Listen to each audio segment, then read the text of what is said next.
வணக்கம் நண்பர்களே, welcome to my channel.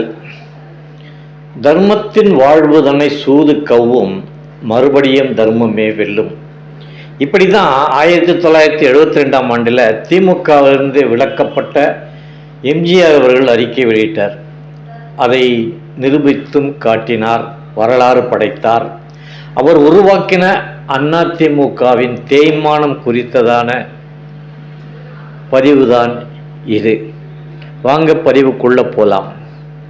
புரட்சி நடிகர், மக்கள் திலகம், பொன்மனச்செம்மல், புரட்சி தலைவர் என மக்களால் அறியப்பட்ட எம்ஜிஆர் திராவிட கொள்கை பற்றால் நீண்ட காலம் திமுகவில் பயணித்தார்.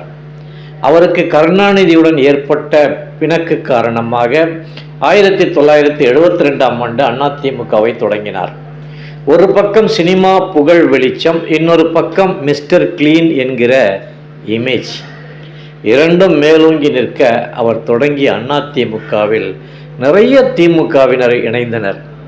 அந்த ஆதரவின் காரணமாக 5 ஆண்டுகள் பலவித சோதனைகள், அடக்குமுறைகள், இடர்பாடுகளை கடந்து 1977ஆம் ஆண்டில் தமிழகத்தின் ஆட்சி கட்டலில் எம்ஜிஆர் அமர்ந்தார்.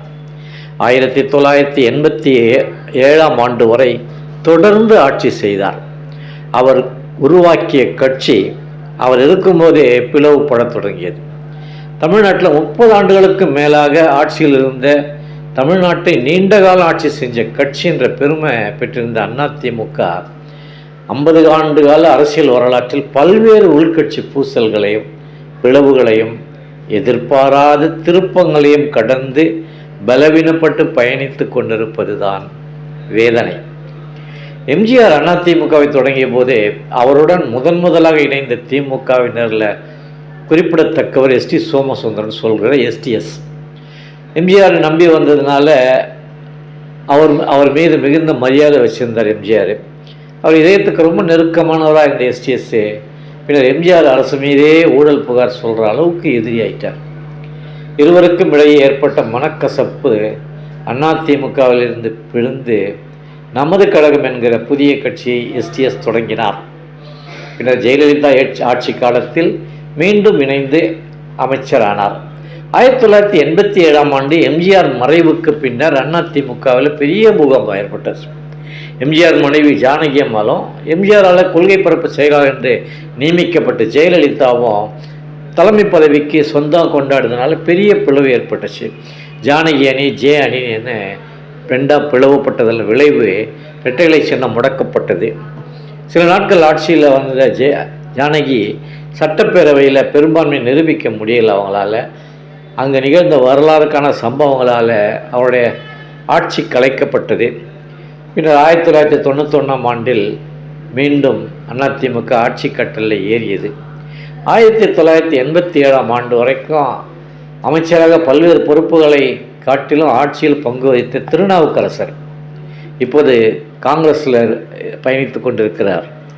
அவருக்கும் ஜெயலலிதாவுக்கு இடையே ஏற்பட்ட மனக்கசப்பு காரணமாக அவரை போலவே மனக்குழப்பத்தில் இருந்த கேகேஎஸ்எஸ்ஆர் ராமச்சந்திரனோட இணைஞ்சு 1991ஆம் ஆண்டு அண்ணா புரட்சி தலைவர் தமிழக முன்னேற்ற கழகங்கிற கட்சியை தொடங்கினார். 1996ஆம் ஆண்டு அந்த கட்சி அதிமுகவில் இணைக்கப்பட்டது.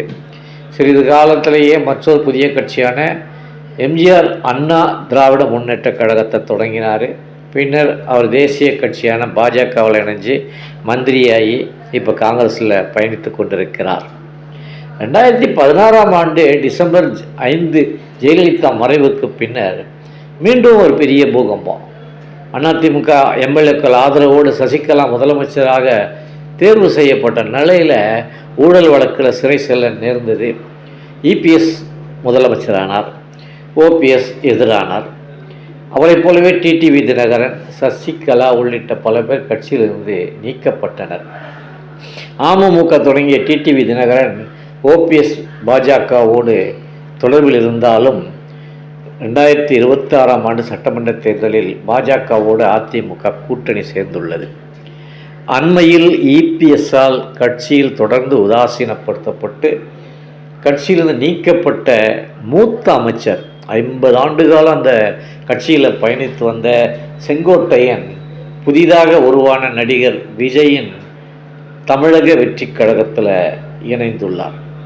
தேர்தல் வருவதற்குள்ளாக என்னென்ன பிரச்சனைகளை இந்த அதிமுக சந்திக்குமோ இந்த எம்ஜிஆருக்கே தான் வெளிச்சம். பாவம், தீவிர விசுவாசிகளான அதிமுக தொண்டர்கள் என்ன பண்ணுறது, எந்த பக்கம் போகிறது தெரியலை. இப்படி ஒரு பொன் விழா கண்ட ஒரு கட்சி இவ்வளோ மோசமாக தேய்மானம் அடைஞ்சிருக்கிறது மிகவும் வருத்தத்துக்குரியதாக இருக்குது. அது மீண்டும் பழைய நிலைக்கு திரும்பமா தெரியல. 2026ஆம் ஆண்டில் அதிமுக என்கிற அந்த சக்தி, அந்த கட்சி எப்படி இருக்க போகிறதுங்கிறத மக்களுடைய உங்கள் பார்வைக்கு விட்டு விடுகிறேன். இந்த பதிவு உங்களுக்கு பிடித்திருந்தால் லைக் பண்ணுங்கள், சப்ஸ்கிரைப் பண்ணுங்கள், உங்கள் நண்பர்களுக்கு ஷேர் பண்ணுங்கள். மீண்டும் இன்னொரு பதிவுடன் உங்களை சந்திக்கிறேன்.